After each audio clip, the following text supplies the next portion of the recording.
Bismillahirrahmanirrahim. Assalamualaikum warahmatullahi wabarakatuh. Yang terhormat Bapak Muhammad Riksa Camami selaku dosen pengampu mata kuliah Sejarah Kebudayaan Islam serta teman-teman yang saya cintai dan saya banggakan. Di sini saya Rahma Yunia Kamelia akan sedikit menjelaskan tentang tipe kepemimpinan dan kontribusi Khalifah Ali bin Abi Thalib dalam peradaban Islam. Ketika Nabi Muhammad SAW wafat, satu sebagai Rasulullah tidak dapat diganti oleh siapapun. Akan tetapi, kedudukan Rasulullah sebagai pemimpin kaum muslimin harus tergantikan. Sebagaimana diketahui dalam sejarah bahwa pengganti tersebut dinamakan Khulafaur Rasyidin, yang terdiri dari dua kata, yaitu Al-Khulafa, bentuk jamak dari Khalifah yang berarti pengganti, dan Ar-Rasyidin ialah berarti benar, halus, arif, pintar, dan bijaksana. Ali bin Abi Thalib radhiyallahu anhu adalah khalifah keempat atau khalifah terakhir dari Khulafaur Rasyidin yang berkuasa sekitar 4-5 tahun. Ali adalah sepupu Nabi Muhammad SAW yang kemudian menjadi menantunya setelah menikahi Fatimah Az-Zahra. Ayahnya Abu Thalib bin Abdul Muthalib bin Hashim bin Abdul Manaf adalah kakak kandung ayah Nabi SAW. Abdullah bin Abdul Muthalib, ibunya bernama Fatimah bin As'ad bin Hashim bin Abdul Manaf, dan sewaktu lahir ia diberi nama Haidar oleh ibunya. Nama itu kemudian diganti oleh ayahnya dengan nama Ali. Keseharian Ali dikenal sangat sederhana dan zuhud. Tidak tampak perbedaan kehidupan rumah tangganya antara sebelum dan sesudah diangkat sebagai khalifah. Ali juga terkenal sebagai panglima perang yang berani. Keberaniannya menggetarkan hati musuh-musuh Allah. Ia mempunyai sebilah pedang atau warisan dari Nabi SAW yang bernama Zulfaqar.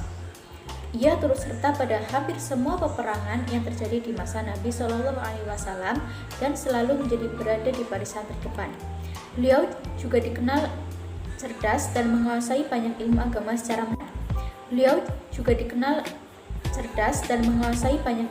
secara mendalam. Sebagaimana dalam sabda Nabi SAW yang artinya, "Aku kota ilmu pengetahuan, sedangkan Ali adalah pintu gerbangnya." Karena itu, nasihat dan fatwanya selalu didengar oleh para khalifah sebelumnya. Ia selalu ditempatkan pada jabatan yang qadhi atau yang mufti. Kemudian, tipe kepemimpinan khalifah pada masa Ali bin Abi Thalib. Yang pertama, tipe demokratis. Paham demokrasi ini merupakan paham yang dikembangkan dan dianut oleh kaum Khawarij. Menurut mereka, khalifah atau imam harus dipilih secara bebas oleh umat Islam secara demokratis. Ali bin Abi Thalib menerima kekhalifahan dan mau dibaiat, tetapi baiat harus dilakukan di masjid di depan masyarakat banyak, tidak tersembunyi dan atas kerelaan kaum muslimin. Baiat berlangsung di Masjid Nabawi, termasuk kaum Muhajirin dan Ansor, serta tidak ada penolakan termasuk oleh para sahabat besar, kecuali ada 17-20 orang. Yang kedua, tipe karismatik. Sifat Ali di hari pertama kekuasaannya, Khalifah Ali bin Abi Thalib selalu memperhatikan dan mencermati keadaan rakyatnya, berusaha meneliti apa-apa yang mengusik, menyakiti, dan menyulitkan hidup mereka. Untuk memenuhi kebutuhan masyarakat, Khalifah Ali bin Abi Thalib membuat saluran air untuk mengairi lembah-lembah dan membuat sejumlah tempat pemandian umum jalan-jalan yang dilintasi kaum muslimin. Kemudian yang ketiga, tipe militeristik. Dalam bidang pemerintahan ini, Ali berusaha mengembalikan kebijaksanaan Khalifah Umar bin Khattab pada tiap kesempatan yang memungkinkan. Kemudian strategi Ali bin Abi Thalib dalam kepemimpinan. Di antara strategi Ali bin Abi Thalib dalam menegakkan kekhalifahan adalah memerangi Khawarij. Untuk kepentingan agama dan negara, Ali bin Abi Thalib juga memenangkan potensi dalam usaha pengembangan Islam, baik perkembangan dalam bidang sosial, politik, militer, dan ilmu pengetahuan. Kemudian Ali bin Abi Thalib juga memerangi kaum Khawarij. Semula, orang-orang yang kelak dikenal dengan Khawarij ini turut membaiat Ali radhiyallahu anhu, dan ia tidak menindak mereka secara langsung mengingat kondisi umat berjumlah kembali stabil di samping para pembuat makar yang berjumlah ribuan itu pun telah berbaur di kota Madinah hingga dapat mempengaruhi hamba sahaya dan orang-orang Badui.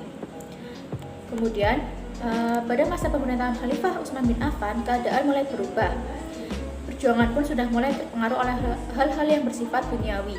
Oleh sebab itu, beban yang harus dipikul oleh penguasa selanjutnya semakin berat. Usaha-usaha Khalifah Ali bin Abi Thalib dalam mengatasi persoalan itu tetap dilakukannya. Seperti yang pertama, mengganti para gubernur yang diangkat Khalifah Utsman bin Affan. Kemudian yang kedua, menarik kembali tanah milik negara. Kemudian yang ketiga, perkembangan di bidang politik militer. Dan yang terakhir adalah kontribusi Khalifah Ali bin Abi Thalib dalam peradaban Islam.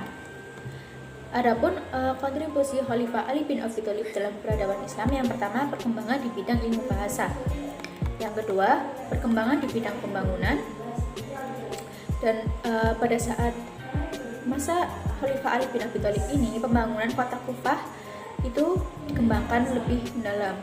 Pembangunan ini digunakan untuk mengontrol kekuatan Muawiyah yang sejak semula tidak mau tunduk terhadap pemerintahannya karena letaknya yang tidak begitu jauh dengan pusat pemerintahan Muawiyah bin Abi Sufyan. Maka boleh dibilang kota ini sangat strategis bagi pertahanan khalifah.